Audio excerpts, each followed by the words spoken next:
Want to bring into the program now just to talk a little bit more about this, Dr. Kenneth Ro. He is the founder of Back in the Game Men. Is a physician-led men's health concierge service, and he's also the author of Prime, How to Win the Second Half of Life. So Dr. Ro, thanks for joining us on this Father's Day.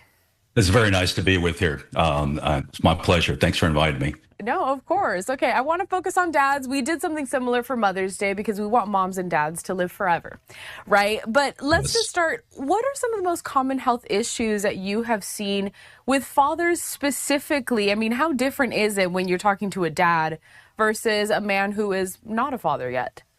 All right. So for dads, it's there's an evolution, right? And we men, we just go through, life like a bull in a china shop. We use whatever we've learned in our 20s and 30s, and we just apply that to the rest of our lives without really looking back and reflecting on, how important it is to be a father.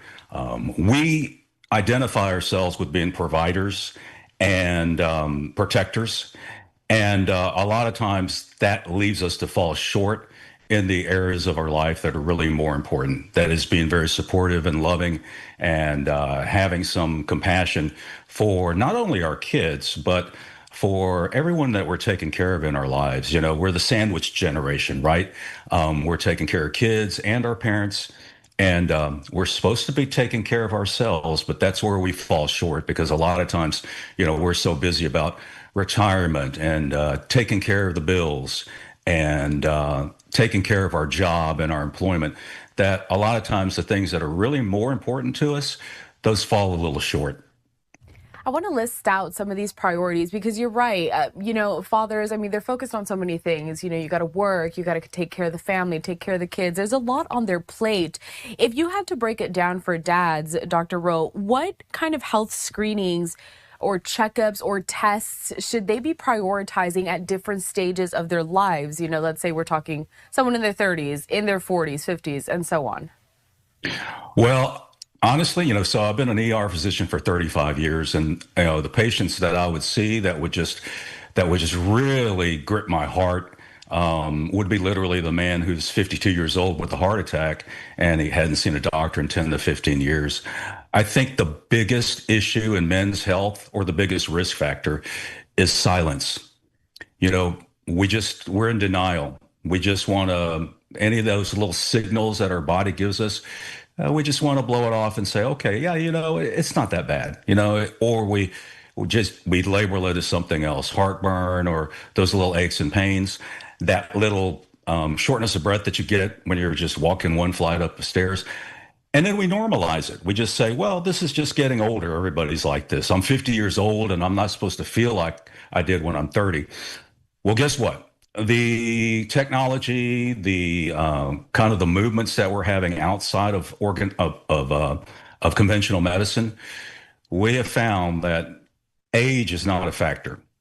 I mean, aging is inevitable, but decline is optional. So we are, a lot of us are in a movement where we're really going to proactively manage and attack that decline, because that decline can be very, very slow. And maybe one day we might be able to slightly reverse it. So we'll see if that happens. I like how you phrased it that way. Of course, everyone is going to age, but it's really about what you're doing now to prolong a really healthy and happy life as you head into old age. Something else that is, really focused on dads, new dads specifically, sleep. Dr. Ro, sleep deprivation, it could be chronic. How does that affect a father's physical and mental health? How can they improve sleep quality when they have to take care of a baby? Well, taking care of babies, there's a time in life where you're just going to have to say, all right, sleep deprivation is going to be here. It's worth it. But the main thing that you have to do is you have to put it higher up on your priority list. So many times sleep just gets swept under the rug. It's kind of like, yeah, I'll sleep when I'm dead. I can get by on 4 or 5 hours. And it becomes a situation where it just piles up every single day, right? So, you really have to look at your day and say, all right, how am I going to integrate recovery into my day? Because we're going to talk about, let's say exercise, yeah, but I mean, it's more important to really recover, because when you're looking at being healthy from a cognitive point of view is very, very important. And that kind of overrides everything else. You know, if you're just exhausted and your cognitive bandwidth is nothing, then what's your odds of going to the gym? Probably zero. However, if you flip that and you fill up your gas tank, if you, I figure that most men take better care of their cars than they do of themselves.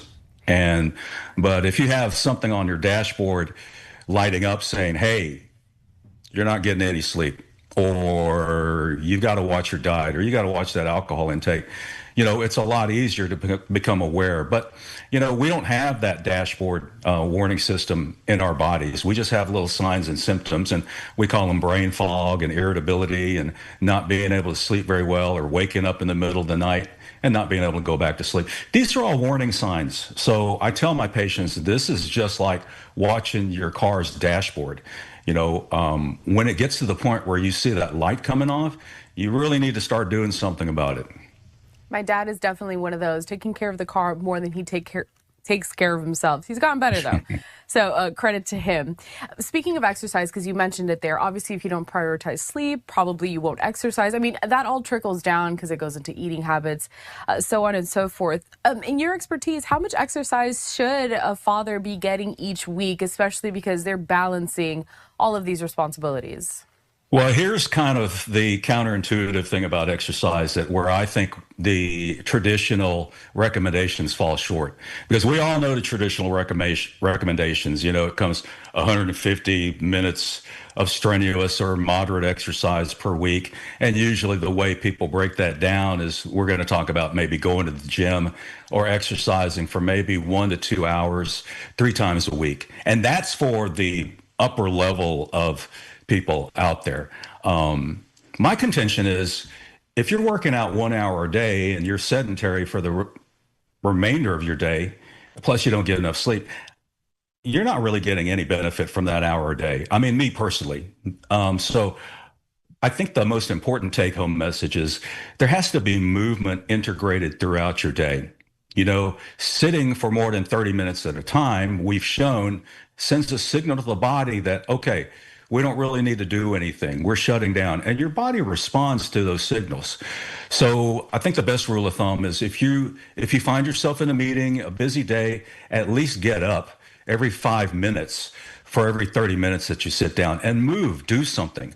Another great way to integrate exercise is to time it. I mean, pair it with something that you normally do throughout the day. Let's say after meals. It's been shown that a 15 to or even a 5 minute walk after meals is amazing for your metabolic health, amazing for controlling your glucose. So I'm a big advocate of what I call micro movements throughout the day, or even micro workouts. You know, so a guy can walk around and, you know, start off his day with, say, let's do 5 squats every hour. You know, now we live in a world of a digital phase where we have watches and smartphones where we can put reminders. They have apps for that. Put a reminder where you have a movement reminder. Just 5 minutes once an hour, every hour, will make a huge difference. Now that we focused a little bit about physical health, I want to talk on the mental aspect of it. Dr. Ro, what kind of signs of, let's say, burnout or stress or depression should fathers really be watching out for, just to make sure that things don't get worse mentally for them, and when they need to be checking in on that aspect? Oh, what a very important question. I mean, because the things happen so slowly and insidiously over time, right? The subtle things are very easy. Wake up in the morning, how do you feel? I mean, honestly, alarm clock goes off. How many times did you hit the snooze button? Are we able to really get up and feel like you could meet the day with some curiosity? Um, and then also, how are you able to go to sleep? Is your mind racing? Are you waking up in the middle of the night? Do you have that 3 o'clock after eating lunch at work? Do you have that zombie hour where you just feel like nothing's working, that you have insane amount of brain fog? And then also, what's your energy level like for exercising or for playing with your kids or even for having conversations with your wife or your loved ones at the dinner table? Those are the subtle signs that I should say you should look at. And then also, big question that you should ask yourself, and very applicable to men: how isolated do you feel?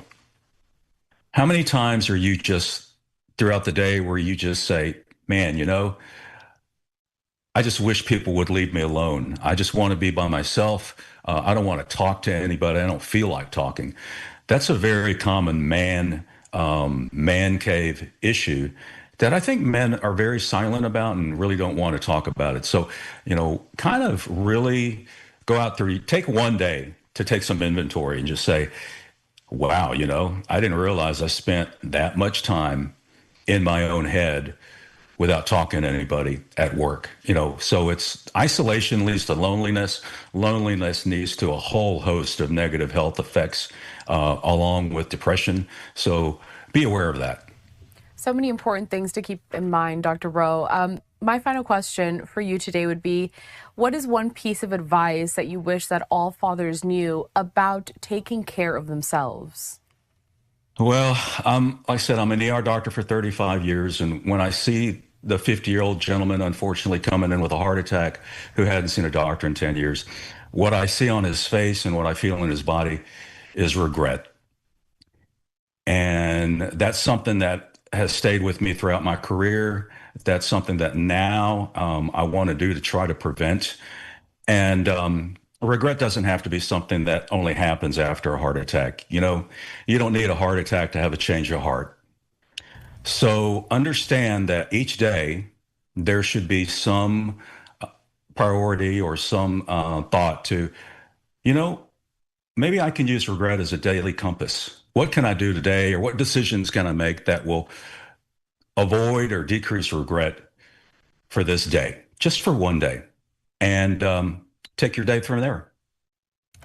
Dr. Kenneth Ro, the founder of Back in the Game Men, also the author of Prime, How to Win the Second Half of Life. Dr. Ro, thank you so much for joining us on this Father's Day. All really important things for dads to keep in mind so that they can stay healthy and safe. We hope to check in with you soon.